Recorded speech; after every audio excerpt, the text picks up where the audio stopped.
Saludos cordiales, sean todos ustedes bienvenidos al Canal 8, especialmente a los televidentes de las islas de Tenerife, La Palma y La Gomera. Y vaya nuestra más cordial bienvenida al honorable señor cónsul de la República Bolivariana de Venezuela en Canarias, don Jesús Rafael Sevillano Ferraz. Señor Sevillano, bienvenido a Canal 8. Muchísimas gracias, don Ricardo. Estar en el Canal 8 es estar en Canarias y es estar en su casa. Muy bien, su casa, esta casa que es suya también, como la de tantos isleños y de tantos venezolanos. Tuvimos siempre una satisfacción estar con don Jesús Rafael Sevillano, y la anterior satisfacción televisiva en Canal 8 la tuvimos allá por principios de abril del 2005. Él prácticamente hacía muy poco que acababa de ser nombrado cónsul general, fue en enero o febrero de aquel año, y bueno, tuvimos esa oportunidad y ese honor de compartir con él, sobre todo de que él nos explicara cuáles eran sus proyectos, su estado de ánimo al llegar a este consulado, ¿no? Ahora hacemos pues con la misma satisfacción, con idéntica satisfacción, porque no cabe agregar más a la que ha habido, a caballo de dos días memorables para la República Bolivariana de Venezuela. El 5 de julio, fecha de la firma del Acta de Independencia, de Venezuela, y del 24 de julio, fecha del natalicio de Simón Bolívar, ¿no? Bien, yo, como ese es el motivo fundamental, el motivo que justifica la actualidad de esta entrevista, sí que le rogaría, si es tan amable, que nos glosase usted, aunque sea brevemente, ambas efemérides, ¿no? Por un lado, qué ha significado, qué significa en Venezuela esa celebración de la firma de independencia, y también qué significado se le da, especialmente a principios de este siglo XXI, a esa fecha del natalicio del Libertador. Bueno, es nuestra magna fecha, vamos a decir así, y es algo que se venía gestando desde años atrás y que surgió a la palestra. Quiero decirte esto para no irnos hacia la cuestión histórica exactamente, sí, con la invasión pues, de Napoleón a España. Ajá. La cosa se debilitó, los criollos, que eran los que directamente venían de España, tenían que convivir con los pardos, tenían que convivir con los criollos que eran los nacidos allá, pero hijos de españoles, y los españoles que estaban. Todo esto traía una serie, para la época, de inconvenientes, y lo primero que se hizo fue reclamar e ir contra el invasor a favor del rey. Para defender a la monarquía. Para defender la monarquía, pero paradójicamente, sobre todo los criollos, encabezados por maravillosos seres como don Francisco de Miranda, de origen de Puerto La Cruz, por supuesto el libertador Simón Bolívar, que era muy joven, bueno, Germán Rocio, toda una playa que por cierto hay algo muy importante, más de un 37% eran de origen canario. De los padres de la patria, digamos. De los que firmaron el acta de independencia. Bien. Era una gran cantidad de origen canario. ¿Y qué sucedió? Pues que ellos después aprovecharon la ocasión y llegó un momento en que ya tampoco lo hicieron a favor del rey de España y se hicieron republicanos y proclamaron su libertad. Esa libertad que hizo la Primera República, que en 1812, Domingo Monteverde de La Laguna impidió que se llevara a cabo y tuvieron que huir. Hubo la célebre huida hacia el oriente, encabezada por el Libertador. Después se recuperó la República en 1814. Bueno, toda esta serie ha sido una serie de cosas que, se quiera o no se quiera, sí tienen para este siglo XXI, como tú dijiste, Ricardo, una gran relación. Claro. Y esa gran relación es que nosotros nos hemos dado cuenta que la historia es corta, que hay una serie de cuestiones y de posiciones que la gente piensa que en 2 días se pueden resolver, y no es así. No es así.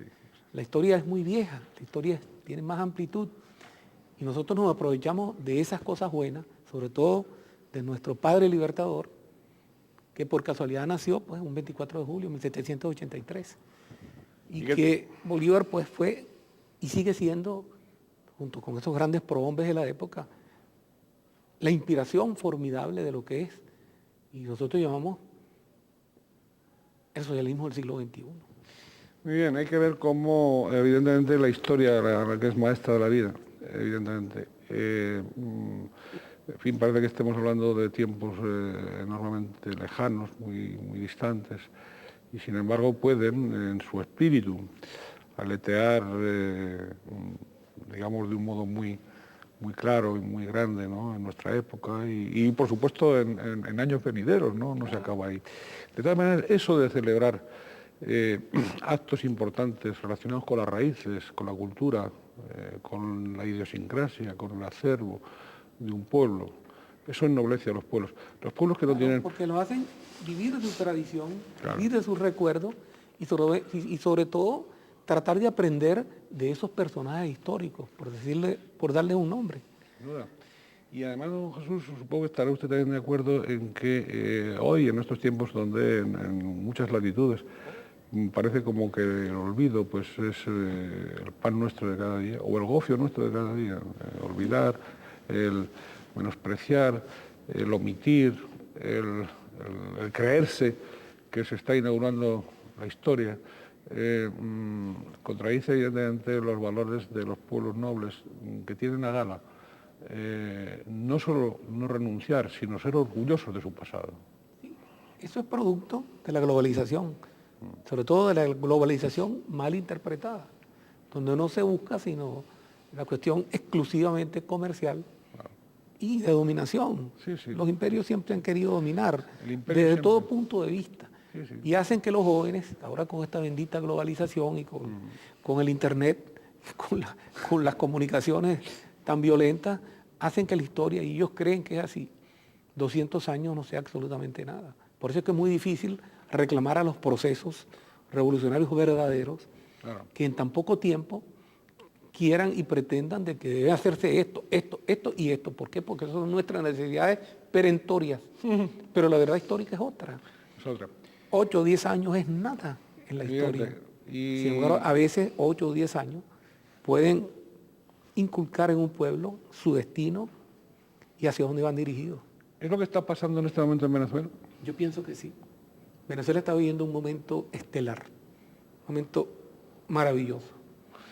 Hablaremos más adelante de ese momento estelar. Sí que tendremos que recordarles, sobre todo a algunos de ustedes, sobre la personalidad de don Jesús Rafael Sevillano Ferraz, dar por lo menos algún apunte, ¿no? Muy mínimo, porque la biografía del doctor Sevillano es una biografía enormemente densa, enormemente brillante, muy trabajada. Él nació en Caracas, ha dedicado no menos de 55 años de su vida al fecundo periplo vital, digamos, de la vida artística, ¿no? Otros 45 al ejercicio de la medicina, sus especialidades sobre todo de obstetricia y ginecología, aunque ha tocado también otros campos. Se formó en reputados centros académicos de Alemania, de España, de la propia Venezuela. Y bueno, evidentemente en esa dimensión, por una parte de doctor, de médico, de apóstol de la salud, que los médicos siempre dan, y por otra parte esa otra dimensión artística, ¿no? Es decir, pues vamos a hablar por lo menos un poquito de esas dos dimensiones, don Jesús, si usted me lo permite. Yo quería preguntarle sobre todo, a nivel, ya que estaba antes usted hablando de la globalización, desde un enfoque global, hoy digamos que está suficientemente, se halla suficientemente humanizado el ejercicio de la medicina en general, por ahí. Bueno, Fíjate que yo cumplí el 1 de julio, o sea, hace escasamente 9 días, 10 días, 47 años de graduado de médico. Y tengo orgullo, pero con muchísimo orgullo, porque así me enseñaron mis maestros, de que jamás he comercializado la medicina. He considerado la medicina una cuestión desde el punto de vista estrictamente humanista. Como Y servicio. como artista, y como servicio, claro.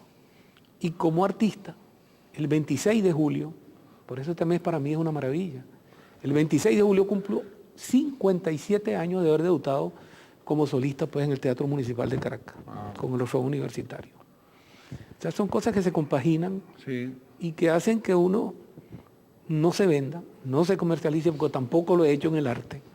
Bien, en todos tiempos habrá usted, y en todos tiempos pasan cosas, pero yo le quería volver a plantear, la medicina evidentemente en esos 57 años de su, perdón, en esos 47 años de su graduación, hoy ha avanzado, digamos, muchísimo, ha avanzado, ha tenido unos progresos inmensos, pero yo iba se ha subdividido mucho. A ver, explíquenos esa evolución, sí. Se ha subdividido mucho y hay mucha especialización.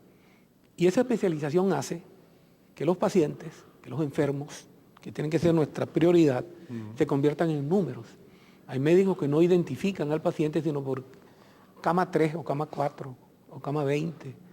O este viene de tal sitio y este viene de tal.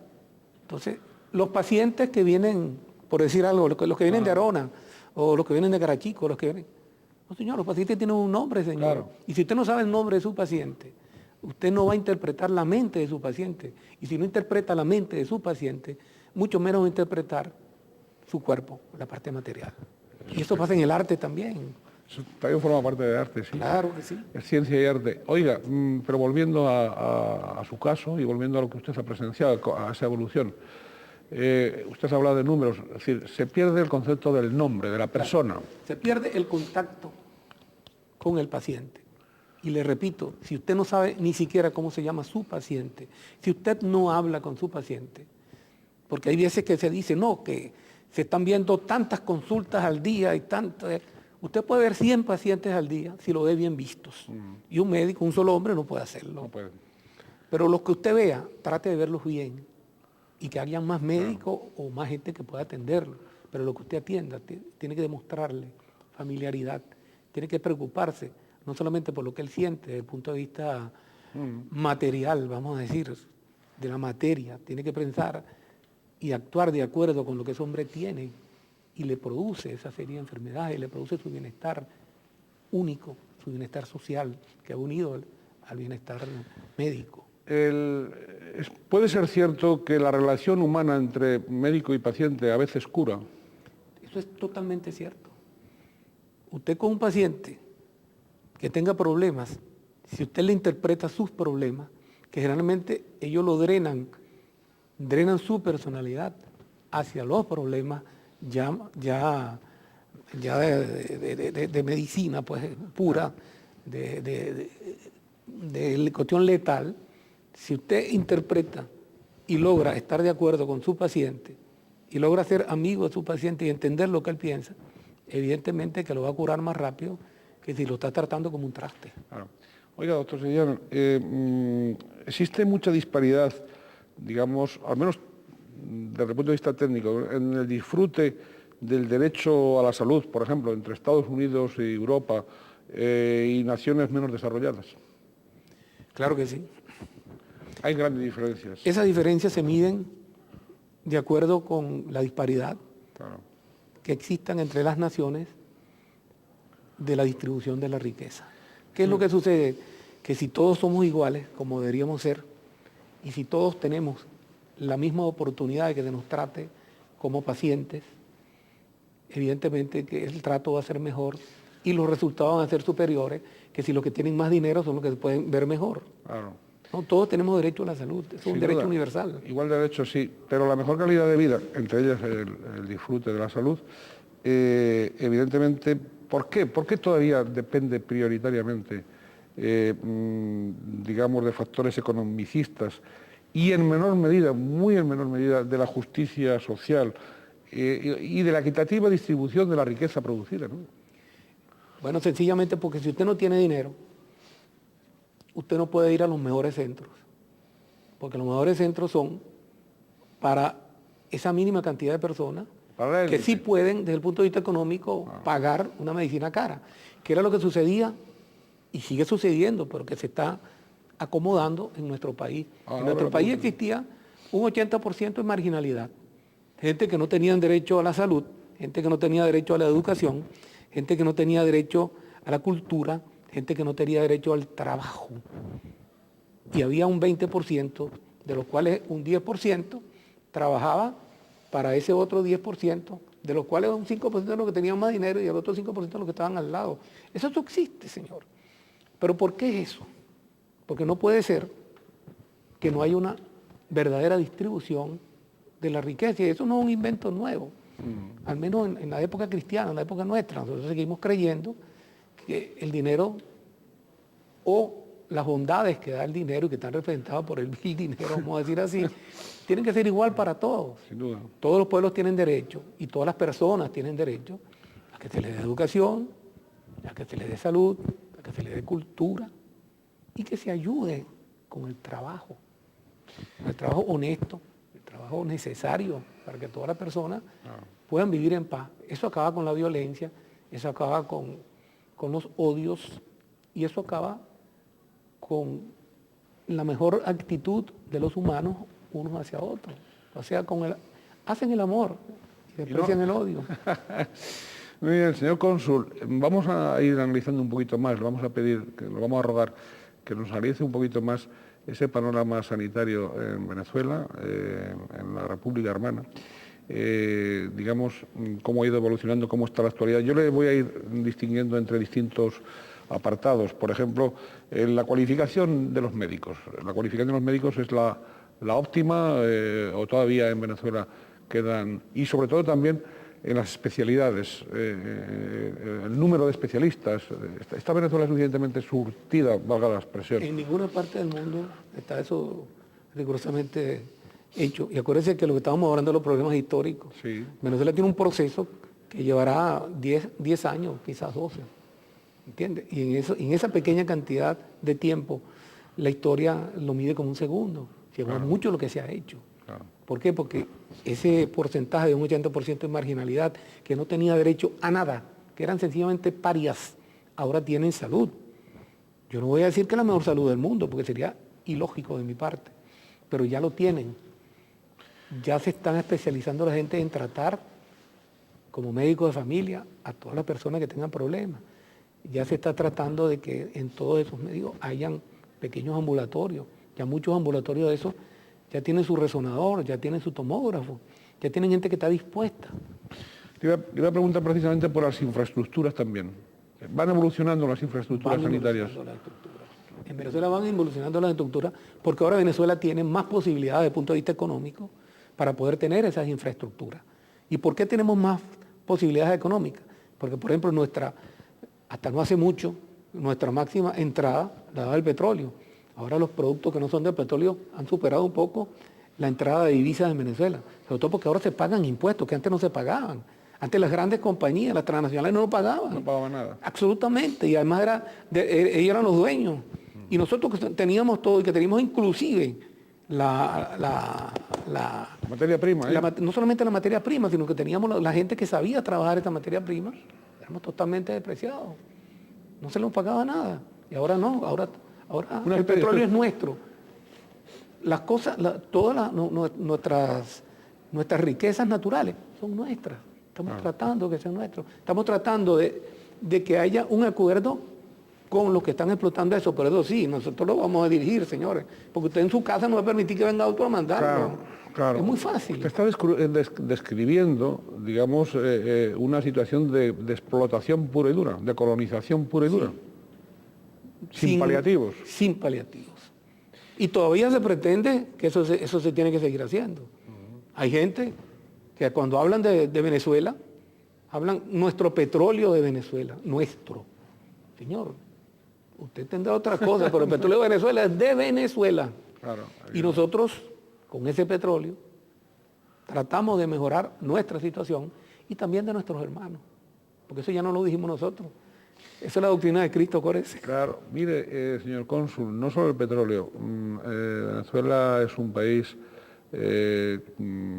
riquísimo en recursos naturales de todo tipo, es decir, hay quien ha descrito al país, y no es un halago, es un dato histórico, un dato geográfico, un dato económico, un dato humano, como en riquezas naturales, como uno de los países más ricos de toda América, ¿no? Además del petróleo, en los otros renglones, digamos, de los recursos naturales, se ha empezado o se está empezando a desarrollar. Sí, como no, la minería en general, sobre todo el hierro, la hulla. Hay una cantidad de cosas desde el punto de vista exclusivamente minero, pero hay otras cosas más. Perdone que me interrumpa, porque hasta hace no mucho era exclusivamente el petróleo, el monocultivo, digamos. Sí. Era así. Todo dependía del petróleo. Claro. Hoy ya no. No. Inclusive le digo, el petróleo no es la primera entrada desde el punto de vista ya de divisas, lo da el petróleo. Pues. Tenemos más entradas por el comercio que nos produce otra serie de que no son los hidrocarburos. Pues. Claro. Pero hay una cosa que me interesa mucho, más que los hidrocarburos, más que todos los productos que no dependen de los hidrocarburos. El mayor bien que tenemos nosotros es el hombre. Y es lo que no podemos olvidar. Es el hombre lo que más vale. El hombre vale más que el artista, el hombre vale más que todo. Sobre todo si se sabe apreciar y tener conciencia de que él es igual a los demás y de que él puede producir y de que él puede vivir en paz con los demás, sin odio, sino a base de amor, a base de cariño. Y esto es lo que tratamos de hacer nosotros. Lo que pasa es que cuesta trabajo porque hay gente que no lo quiere entender. No lo quiere o no le conviene. O no le conviene. Sí, a veces no conviene entender algo. Y no hay peor incomprensión que aquella que es consciente. Y peor ciego el que no quiere ver. Oiga, claro, un poco para agotar el asunto sanitario, ¿no? En España, como usted bien sabe, y dentro de España, en Canarias, pues disfrutamos de una seguridad social, de una sanidad pública, digamos, que ya viene de hace años, y que bueno, con sus más, con sus menos, con sus listas de espera, con su tal, pues ahí va a trompicones, ¿no? Claro, depende mucho a veces de la gestión, de que no tenemos gestores, ya no tanto del volumen de dinero, sino a veces de la gestión. Pero bueno, en Venezuela esto no ha existido, esa sanidad pública al servicio de todos está empezando a existir, existe ya, va a existir, porque no ha existido. Sí existía teóricamente. Existía una seguridad social. Teórica. No tan teórica. A ver. No tan teórica. Hay cosas que hay que decir. En Venezuela no ahora, sino hace mucho tiempo. Sí. Cualquier persona que llegue a un hospital se atiende. Totalmente aparte de que sea negro, blanco, amarillo o de cualquier raza, o de cualquier religión, o de cualquier país. Cualquier persona que llega a Venezuela a un hospital se atiende. Y ahora eso ha mejorado y va a seguir mejorando. Volvemos a lo mismo. Todo es producto de que la mayoría, el colectivo, esté por encima del individualismo y esté pensando en que eso es lo que conviene a un país y que, además de eso, que hay que ayudar a los que necesiten, nuestros vecinos de toda la América Latina. ¿Por qué? Porque eso es lo que nos va a llevar a lo que todos buscamos, a lo que hicieron los españoles, a lo que hicieron los alemanes, a lo que hicieron los franceses, a la integración. Y eso leí en estos días de un señor que está en Bruselas, que es español, no recuerdo el nombre, que escribió algo en El País, muy bonito, donde dice que Bolívar dejó de ser una cuestión exclusivamente de Venezuela, sino una cuestión global, y que todo lo que dijo Bolívar es lo que se hizo en la Unión Europea y por eso existe la Unión Europea. Eso no lo digo yo, lo digo un señor que está en Bruselas y que es representante de España en seguridad. Bien. Canceler se llama. Sí, señor cónsul, habla usted del activo del hombre. El hombre que es lo fundamental, que es el activo mayor de Venezuela, como de cada país. Y del mundo entero. Y del mundo entero, ya he dicho, de cada país. El hombre culto, el hombre con cultura, el hombre con saberes, no el hombre iletrado y postrado en la ignorancia o condenado a la ignorancia. Bien, tendremos que recordar también a todos ustedes que don Jesús Rafael Sevillano Ferraz es cantante desde la adolescencia, él mismo comentaba antes, pues 57 años de tablas, 57 años. Esa es otra de sus dimensiones, aparte de la médica, ¿no? Más de 1000 conciertos populares, tiene grabados más de 20 discos de larga duración.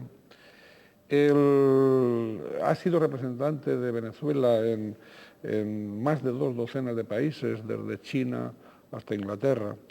Ha protagonizado y producido numerosos programas de televisión de éxito, porque hay programas de televisión que no se ven. Los de doctor Sevillano, incluso con el nombre de él, pues, con distintas alusiones a su nombre, han sido de éxito.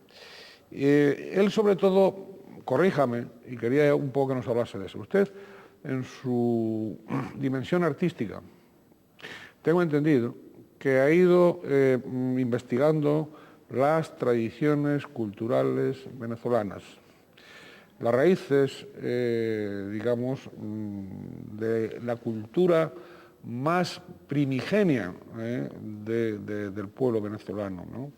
Bien, y usted, además de investigar eso, lo que ha hecho es divulgarlo a través de la musicalidad, ¿no? Más o menos. Es así. Y eso le ha hecho feliz. Sí, pero no conforme, porque pienso que hay muchas cosas por hacer. Bien. Cuando en el otro negro Sí, que estábamos haciendo, sí. usted finalizó diciendo que había que hablar para un hombre que fuera culto, que fuera letrado, y no para el letrado, pobre, etc. No estamos de acuerdo, Ricardo. Todos los hombres somos iguales. Y, perdóname, los iletrados, los pobres, no tienen la culpa de que a ellos, los señores, por fuerza, por imperialismo o por lo que sea, no los hayan dejado ser iguales a los demás. En el arte, yo trato de investigar, trato de dar lo que, por ejemplo, en nosotros, en América Latina, somos. ¿Y qué somos nosotros? Mestizos. Tenemos del negro, tenemos del blanco europeo y tenemos del indio. Y eso nos hace muy felices porque nos hace hacer una música extremadamente hermosa, extremadamente bella, que hace que los pueblos se entiendan, que hacen que el hombre se supere y que el hombre sea feliz. Igual sucede con la medicina, igual sucede con la política, igual sucede con el comercio, igual sucede con todo. Mientras el hombre no trate de que se igualen sus posibilidades, el mundo no va a ser feliz. Don Jesús, probablemente yo me he explicado mal. O yo entendí mal. Bueno, yo no he querido decir en ningún caso que el hombre letrado sea más que el hombre iletrado.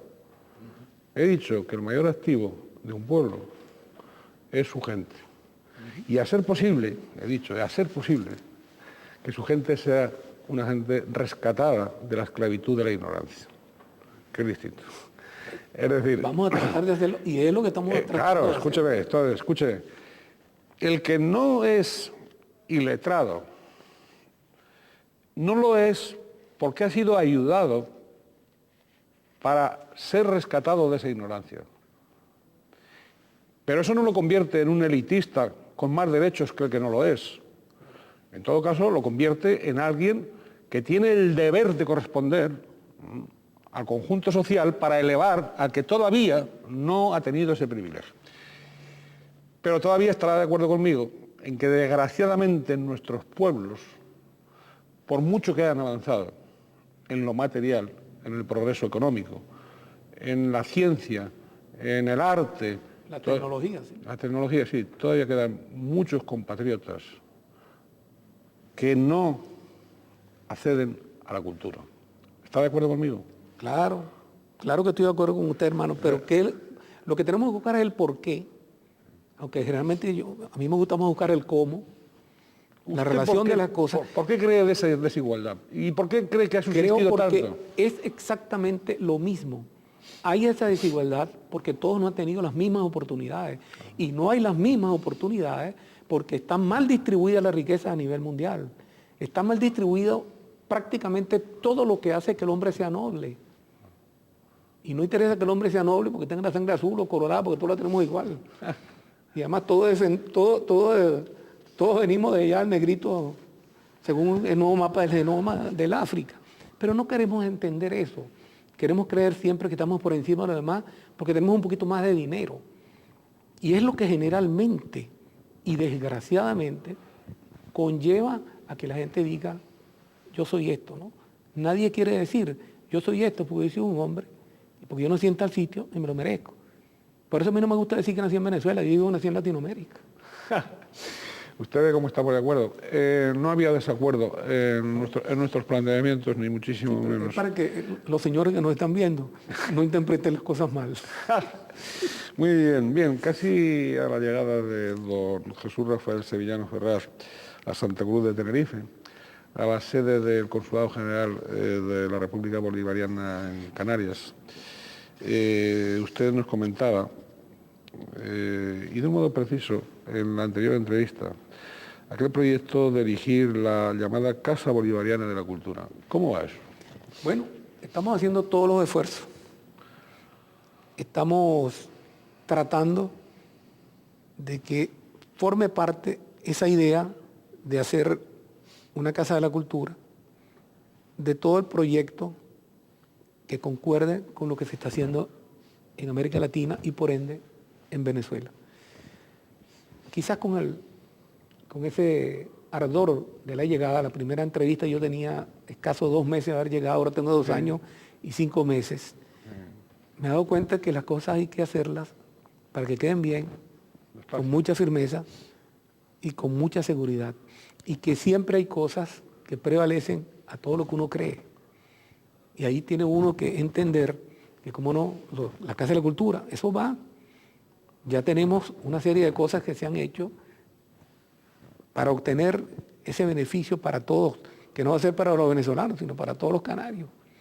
Una Casa de la Cultura que dependa del Consulado de Venezuela va a dar origen a toda esa serie de necesidades que tenemos los pueblos para hermanarnos más y para comprendernos más.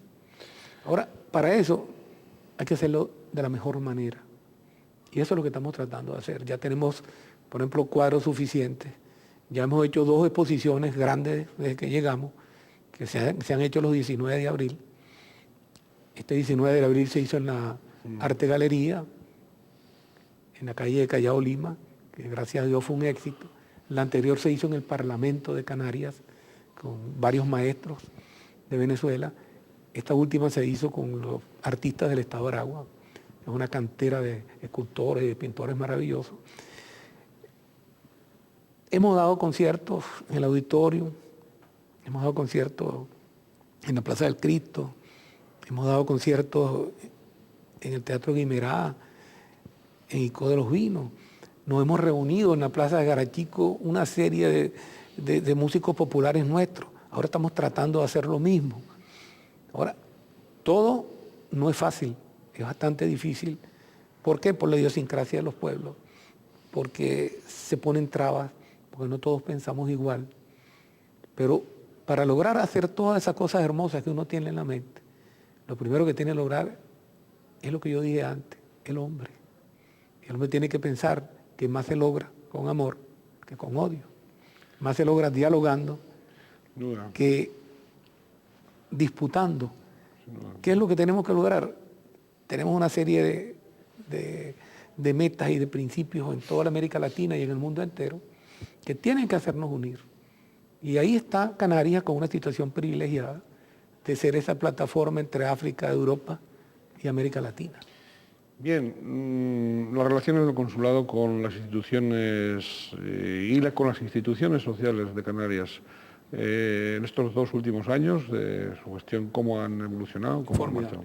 Bien. No puedo decir esa palabra, pero extraordinaria. Pues. He contado con el apoyo de todas las tendencias y de todos los que están dirigiendo desde el punto de vista social, cultural y económico estas maravillosas y afortunadas islas. Usted es un cónsul partidario no de la quietud, sino del movimiento, de ha descrito ahí una serie de actos realizados en distintas localidades. Usted practica esta idea suya del consulado itinerante, ¿no? Bueno, cada vez que puedo lo hago y considero que eso es necesario. ¿Por qué? Porque uno de los graves problemas que tenemos en este segundo consulado en importancia, porque dicen que el primero es de Miami, aunque yo siempre le riposto que el de Miami es una población flotante que va y viene porque queda muy cerca de Venezuela y que muchos tienen intereses, sobre todo comerciales, con los Estados Unidos, y van y vienen. Aquí no, aquí la gente viene y se queda. Además, gente que generalmente, como en todo, pues, la gran mayoría son personas que tienen pocos ingresos, por lo tanto hay que ayudarlos. Entonces hay que trasladarse, lo que cuesta tanto trabajo a cada isla. Sí. Pero eso nos hace ser más humanos, irlos conociendo y tratando de mostrarles que aquí estamos para ayudar. Vamos precisamente en estos últimos años, esos cambios en los flujos migratorios, esa transformación con la llegada de algunos venezolanos también a las islas, con la llegada de los llamados retornados, los canarios que han estado durante tantos años en Venezuela y que vuelven. He tenido noticias de que también hay algunos que después de retornados se vuelvan otra vez a Venezuela. Yo tengo una información que no es mía, de que de cada 100 que vienen, a los 6 meses se va el 60%. ¿De los retornados? Sí, y el 20% se va a los 8 meses. Y queda siempre un 20% que va y viene. Por eso a mí no me gusta decir los retornados, porque ya es como ponerles un epíteto. Sí, es como considerar que no son iguales. Claro, claro. O sea, para mí los canarios que regresan Sí, por supuesto. no tienen que ser retornados. Estos son canarios y llegan a su país. No, por supuesto. Y cuando van a Venezuela, llegan a su país también, que es lo más hermoso. Ahora, ¿qué es lo que yo pienso? Volvemos a lo mismo, la historia no se cuenta por tan poquito tiempo. Van y vienen, y la gran mayoría, sobre todo los más viejos, no se conforman. Además, esa playa de canarios que van a Venezuela, empezaron a irse junto con Colón, acuérdense. Acuérdense que el rey dijo que tenía que irse, decir que cada encomienda tenía que llevar mínimo 12 familias. Ajá. Y eran canarios, ¿por qué? Porque eran los que estaban casados, tenían hijos y eran muy trabajadores. Cada vez van y vienen.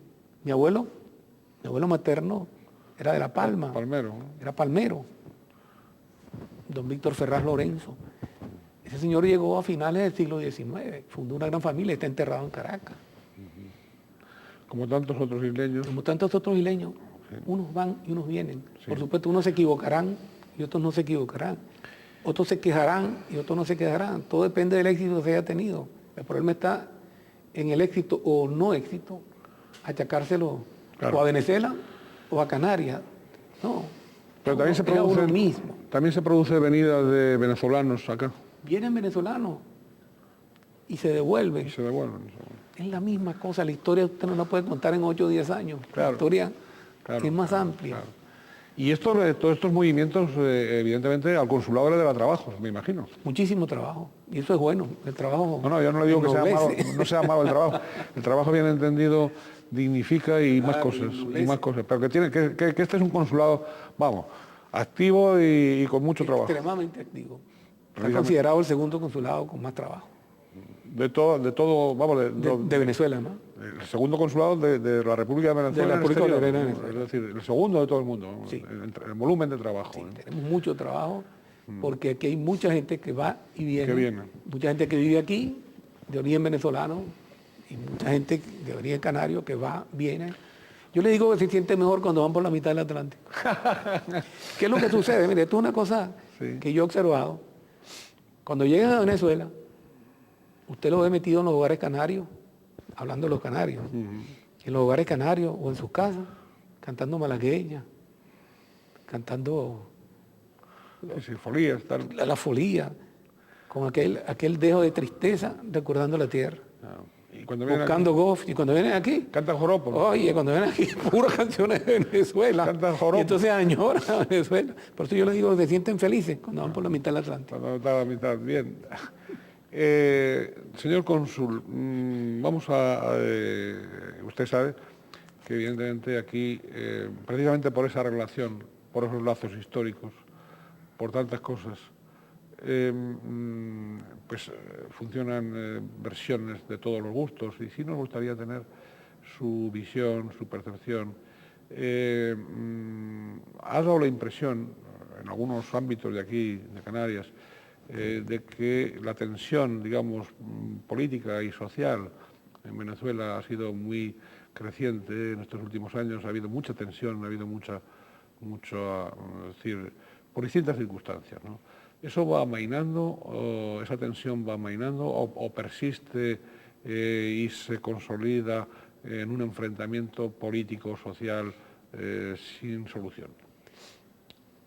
Fíjese, todo depende de la capacidad que tenga un grupo de personas para demostrar lo que ellos piensan, y sobre todo si están aupados y financiados con gente que tiene mucho dinero. En Venezuela pasó con este nuevo proceso político que la mayoría de los partidos tradicionales prácticamente desaparecieron. ¿Por qué? Porque el pueblo dejó de creer en ellos. Y entonces el papel de esos partidos lo tomaron los medios de comunicación. Por supuesto, si usted tiene un medio de comunicación, una televisión, una radio, un periódico, que las 24 horas del día le está machacando algo, eso lo hizo Goebbels, acuérdense, que era el ministro de propaganda del nacionalsocialismo de Hitler. Eso me lleva directamente... Entonces, ¿qué pasa? Que esa gente anda un avispero y ellos andan por ahí haciendo marchas, haciendo cosas, pero el pueblo está de lo más tranquilo. Desde luego, nosotros recibimos las noticias y creemos, oye, que hay otra marcha, que hay otra cosa. En Venezuela ni cuenta se dan de eso. En Venezuela la gente está viendo feliz, porque ahora tienen más dinero, porque ahora tienen mejores ingresos, porque ahora tienen mejor salud, porque ahora tienen mejor empleo, y porque ahora tienen mejores posibilidades desde el punto de vista educacional y educativo de integrarse a la vida. Y es lo que yo les digo, señores, intégrense. Pero si existe un grupito que lo único que sabe hacer es odiar, ese grupito influye en mucha gente. Y eso pasa, por ejemplo, aquí, con los canarios venezolanos de aquí, pues, que están influidos. Se dice que están disociados psicóticamente, y yo pienso que sí. ¿Qué ha pasado con el cierre de Radio Caracas Televisión? Bueno, lo primero que le voy a decir es que no se ha cerrado. Bueno, no se le ha renovado la licencia. No se le renovó la licencia. Una manera de... Todos los países del mundo, mire, yo acabo de leer que en Alemania acaban de cerrar dos televisoras. En Chile acaban de cerrar uno porque dijo que la presidenta era vendedora de empanadas. Y la acaban de cerrar y nadie ha dicho nada. Radio Caracas Televisión no se cerró. Se le quitó la concesión porque eso es potestad de un gobierno. ¿Y por qué se le quitó? Porque había una serie de cosas, una serie de hechos en los cuales estos señores habían incurrido en errores. Entonces se les cerró. No se les dio la concesión. Sin embargo, ellos pueden salir por cable, pueden unirse, pueden hacer todo lo que quieran. Pues. Bien. Y siguen haciéndolo. Yo respetuosamente, evidentemente, no entro en las decisiones de... Si es una decisión exclusivamente legal. Pues. Sí, El problema es que no hubiera sido legal. Sí, por supuesto, tal. De todas maneras, desde el punto de vista profesional, usted me disculpa, pero sí, no es ataque a... No, yo lo entiendo, yo lo entiendo perfectamente. Y fíjate que yo no estoy dando opiniones, sí, yo estoy diciendo qué es lo que ha pasado. Como aprendiz de periodista, no estoy de acuerdo con el cierre de ningún medio de comunicación en ningún país del mundo. Yo tampoco estoy con los cierres, pero una cosa es cerrar y otra cosa es quitar la concesión. Pero bueno, don Jesús, no le demos vueltas, lo de cerrar o no renovar, eso son matices, una conversación. Lo cierto es no permitir que continúe como estaba. Dicho de otra forma. Bien, cualquier medio de comunicación que se cierre me parece que es un retroceso lo de la libertad de expresión. También le digo otra cosa. Cualquier medio que no hace un buen uso de la libertad de expresión, claro, tiene que ser rectificado. ¿Qué es lo que sucede? Que si no hace libertad de expresión, sino libertinaje de expresión. Y tiene que pagar ante la ley. Porque ningún medio de comunicación puede ser un dictador, ni puede ser un poder absoluto. Es decir... Estas palabras suyas son maravillosas porque explican con toda claridad qué es lo que ha sucedido. Usted si tiene un medio de comunicación, usted tiene primero, si es periodista, tiene que tener algo fundamental, que es la verdad.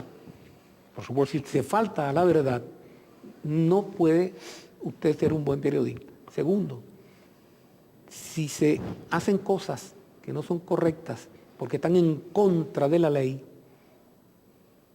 usted no está haciendo las cosas bien hechas. Claro. O sea, hay una ley en Venezuela, que es el derecho social de la gente, a ver, sobre todo los niños, a ver una televisión decente. Y si esa televisora incurre, esa o cualquiera, en que lo que se esté haciendo es pornografía, que lo que se está haciendo es algo que no es correcto, para eso existen las leyes, para eso existe una constitución. Si usted tiene un medio de comunicación, sea una televisión, una radio, un periódico, lo que sea, usted tiene que cumplir con la ley, señor.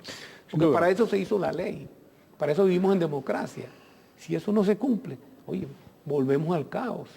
Sin duda, es decir, yo digo que no estoy de acuerdo con ningún tipo de planteamiento absolutista, Claro. Dictatorial, ni nada parecido. De todas maneras... Yo le puedo asegurar que en mi país es el que tiene más libertad de expresión en el mundo entero.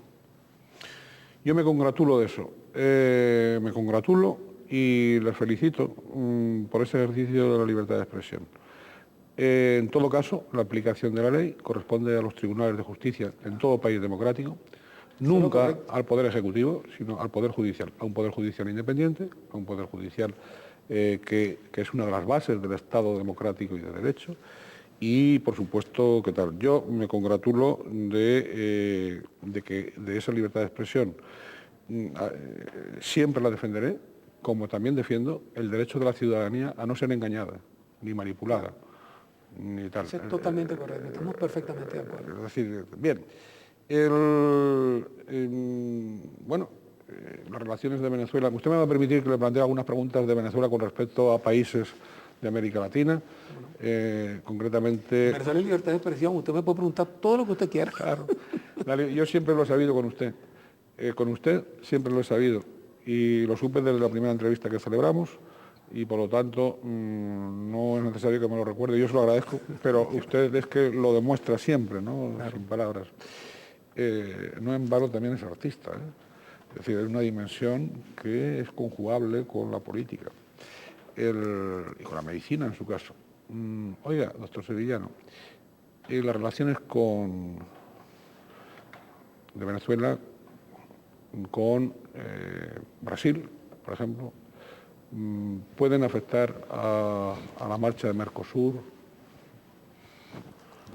Fíjate bien, hay un grupo en Brasil, indiscutiblemente es un gran país, un país democrático, donde hay un presidente elegido por un pueblo y hay un Congreso que lo elige el pueblo. Parece ser que en el Senado hay una mayoría de gente de derecha o de ultraderecha, no sé con exactitud. Por supuesto ellos defienden su posición y entonces, y no solamente en Brasil, en otros países, pues, habrá gente que dirán y harán lo posible para que Venezuela no entre en el Mercosur. Sin embargo, otros grupos, y todos los días aparece en la prensa, el senador tal aprueba que Venezuela entre esto. El presidente Lula dice, nadie me va a hacer pelear con Chávez porque Chávez es mi amigo. Y yo soy el primero que recomiendo al Congreso que Venezuela entre en Mercosur. Lo mismo dicen los uruguayos. Unos dicen que no, unos dicen que sí. Ese es el juego democrático, hermano. ¿Entiendes? Argentina camina por otro lado. No, Argentina es lo que quiere, que Venezuela también, por supuesto, habrá un grupo. Hay un grupo, acaba de salir hoy unas declaraciones, acabo de leer en El País, de un señor que es ¿cómo se llama? Vamos a decir que es el candidato de la oposición, sí. Que ese señor está diciendo que no se le debe dar esto porque finjaron esto. ¿Usted está hablando del señor Macri y tal? No, otro que salió hoy, no me acuerdo cómo se llama, que dice que no se le debe dar porque no se le puede poner al Congreso, no se le puede poner al Congreso ni a la Asamblea que diga esto y esto. Pero la Asamblea no tiene también derecho a decir cosas en contra del presidente nuestro. Estamos en lo mismo, ese es el juego democrático. La gente del Brasil se puso a opinar sobre cosas que no tenía derecho a opinar. Entonces en esa opinión insultaron. Señor, si usted insulta, prepárese porque lo que le viene es candela. Y nosotros los venezolanos antes teníamos miedo. porque no sabíamos lo que estábamos haciendo, porque no teníamos poder para hacerlo. ¿Y por qué no teníamos poder? Hablo no de un poder dictatorial, hablo del poder de la razón, hablo del poder de la verdad, hablo del poder del amor, que es muchísimo más fuerte que el poder del odio y el poder de la gente que quieren vivir para ellos solos y para grupos. No, nosotros vivimos para todos, inclusive para nuestros vecinos. Entonces también tenemos derecho a defendernos. Usted no puede decir que lo que existe en Venezuela es una barbaridad y después pretender que se le diga muchas gracias por habernos dicho bárbaro. No, señores. Eso era antes, que teníamos miedo, ahora no tenemos miedo. Y tenemos apoyo de los pueblos, que es lo más importante, y no solamente en los pueblos de América. Tenemos apoyo de los pueblos del mundo. Ah, el eje... Por eso le dije que Venezuela está viviendo un momento estelar. El eje...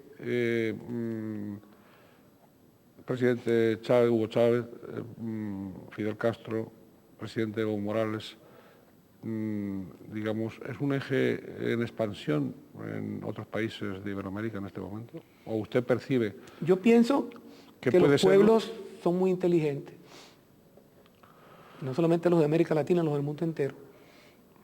Y los pueblos saben elegir a sus gobernantes. Hay veces que eso se hacen por la fuerza. Hay veces que hay pueblos que se equivocan. Pero cuando hay democracia, los pueblos saben a quién eligen. Y los pueblos saben qué quieren. Y los pueblos saben qué deben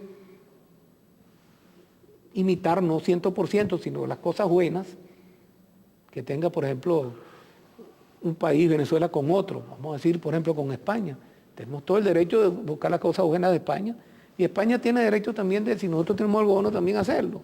Y es lo que estamos tratando, de que haya una gran armonía, por ejemplo, entre los dos pueblos, el pueblo español y el pueblo venezolano. Y yo eso lo aplaudo y lo beneficio y trato de que eso aumente. ¿Por qué? Porque nosotros, miren, nosotros somos extremadamente iguales, pues. Nosotros venimos de España, nosotros venimos de aquí, casi todos. Ahora, ya nos unimos con los negros que no fueron del África, afortunadamente, y con los indios que estaban allá, afortunadamente. Entonces, ¿qué sucede? Que nosotros tenemos que ver nuestra condición, verla con un gran orgullo, con gran honor, y tratar de darle a los demás pueblos lo que los demás pueblos puedan beneficiarse de nosotros y nosotros beneficiarnos de ellos. Por eso les digo, los pueblos son muy inteligentes y saben qué es lo que tienen que hacer. O sea, yo no creo en los ejes estrictamente políticos, son los pueblos los que deciden. Y eso es lo que nosotros queremos en el proceso que tenemos en Venezuela, que sea el pueblo el que diga qué es lo que se va a hacer. Muy brevemente, porque ya estamos acabando, usted ha hablado, ha sido como un ritornello, el momento estelar. Por cierto, ¿cómo interpretar esa compra de armas a Rusia por parte de Venezuela? Todos los países del mundo tienen derecho de comprar armas. Lo que la gente no sabe, porque la mayoría que sale en la prensa, y que no es veraz, es que Venezuela se está armando y que Venezuela es el país que más ha comprado. Resulta que nosotros somos el 7º país que ha comprado. Hay 6 países antes, por encima de nosotros, que han comprado más armas en los últimos 5 años, incluyendo el año pasado. 6 países por encima de nosotros somos el 7º. No llegamos prácticamente a nada, es totalmente insignificante lo que estamos comprando. Ahora, nosotros tenemos derecho, nosotros tenemos derecho de que las Fuerzas Armadas nuestras hagan un cambio con todo lo que tienen, pues llámese submarinos, llámese fusiles, llámese lo que sea. Tenemos derecho igualito que lo tiene España, que lo tiene Estados Unidos, que lo tiene cualquier país en el mundo. Claro. Eso es lógico. Ahora, lo que no es correcto es que una prensa diga lo que no es cierto, de que nosotros tenemos una carrera armamentista. Señor, si tuviéramos una carrera armamentista, no hubieran 6 países por encima de nosotros que han comprado más armas que nosotros, en América Latina. No en el mundo, en América Latina. Está muy bien esa matización última que ha hecho.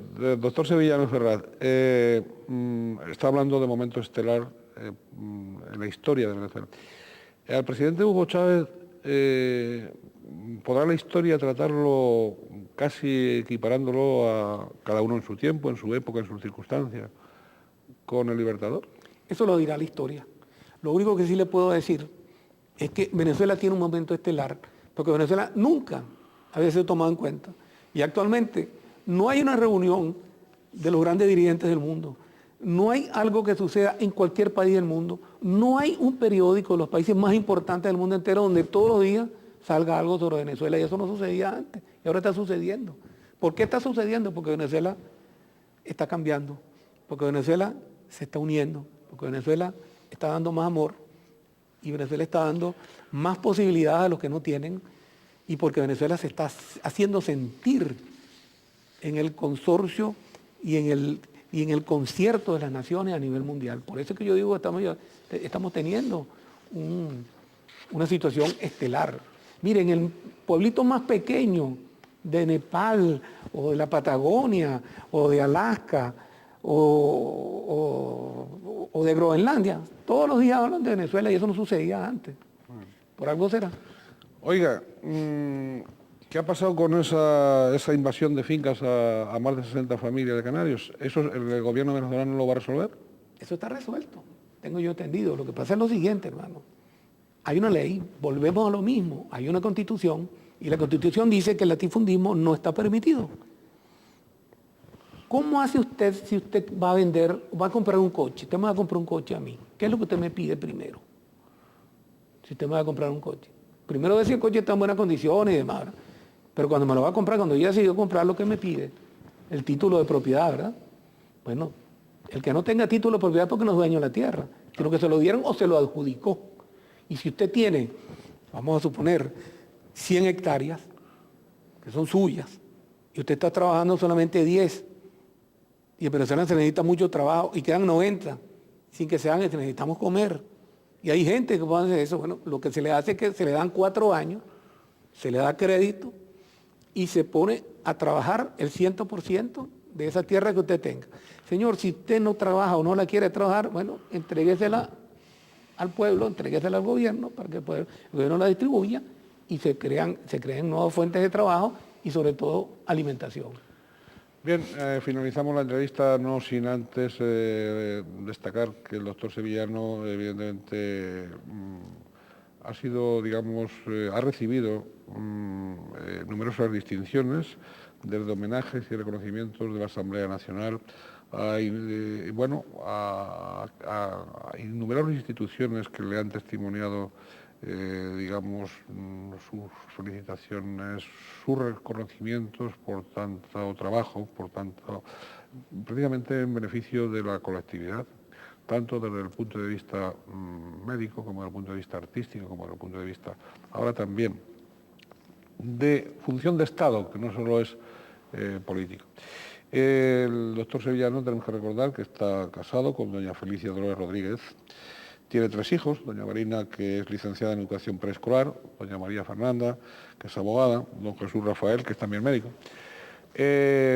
Continúa con los mismos 7 nietos de hace 2 años, pero creo que ya le viene el 8º. Y además tiene un bisnieto. El nieto mayor ya tiene un hijo. Bien. Y yo soy bisabuelo. Y usted es bisabuelo. Y mi señora también. Evidentemente sí, usted lo es su señora. Oiga, acabamos con la familia. Hemos hablado de la familia venezolana, de la familia canaria venezolana, de la familia de Canarias, de la familia de Venezuela. Tiene que ser lo principal, la familia. Sí, la familia. Háblenos para acabar de su familia y de la familia del país a que usted tanto ama, nosotros tanto admiramos. Bueno, mire, yo soy un hombre común de Venezuela. El venezolano de sí, como decimos allá, somos muy querendones. Mi mayor orgullo son mis hijos, mis nietos y ahora mi bisnieto. ¿Cómo se llama su bisnieto? Sebastián Jesús. Sebastián Jesús. ¿Será médico también y cantante? Bueno, al menos grita bastante. Eso es lo que yo considero que es lo mejor. O sea, si usted tiene su familia, si usted quiere su familia, si quiere a sus amigos, yo tengo muchísimos amigos, gracias a Dios. Si usted pretende, pues, que haya unión, que haya diálogo, que se acaben los odios, usted tiene que sentirse feliz. Yo cuando me acuesto me duermo porque no considero que no le hago mal a nadie. Y eso es principalísimo. Ojalá todos nos acostemos sin tener ese temor. Y lo más primordial, que sobre todo los niños cuando se levanten ya estén desayunados, que se acaben los pasaportes, que se acaben las llaves, que el hombre sea feliz, que el hombre no haga daño, que el hombre viva para los demás en función del colectivo para que todos seamos iguales, todos seamos felices. Bien, pues hagamos votos por esa libertad, por esas libertades, por ese disfrute de libertades, en definitiva porque las personas seamos personas en cualquier sitio del mundo. Es lo más importante. Es lo más importante. Le agradezco muchísimo que me haya invitado. Muchísimas gracias, señor cónsul. Siempre es un placer conversar con usted, porque nos habla la experiencia, porque a cuantos estamos en la posición de aprender, las enseñanzas siempre nos animan, nos estimulan, nos enriquecen. Gracias. Y gracias a ustedes por su atención. Hasta un próximo programa, deseándoles como siempre que traten de ser felices en la medida de lo posible. Felices en la medida de lo posible va a ser siempre mirando al que está al lado, mirando al que está lejos, y si el que está cerca o el que está lejos carece de algo que uno tiene, compartirlo, porque también a esas personas les pertenece tanto como a nosotros lo que manejamos. Fíjense lo que son las cosas.